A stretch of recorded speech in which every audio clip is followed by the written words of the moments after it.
Muli na namang sumiklab ang forest fire sa Mount Camisong sa Itogon, Benguet at sa Barangay Adunot, Bukod, Benguet kahapon February 21.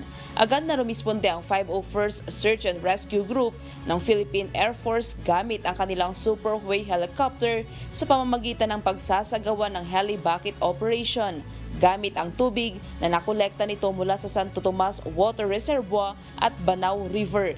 Kaugnay nito, patuloy naman ang ginagawang pakikipag-ugnayan ng Tactical Operations Group 1 ng Tactical Operations Wing Northern Luzon ng Philippine Air Force sa Civil Defense Cordillera, Bureau of Fire Protection at iba pang local government agencies upang mapag-usapan ang iba't ibang mga estratehiya na maaring gawin upang tuluyan ng maapula ang apoy.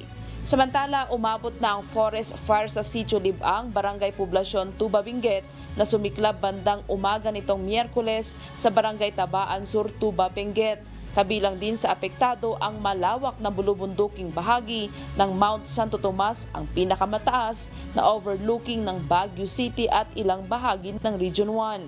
Sa ngayon, wala namang naitalang casualty ang mga otoridad habang patuloy naman ang ginagawang investigasyon ng Bureau of Fire Protection upang alamin ang sanhi ng naturang sunog. Ayon sa mga otoridad, as of 10 p.m. kagabi, ang wildfire ay malapit sa relay towers ng telecommunication companies. Grace Doctolero, humahataw sa balita ngayon.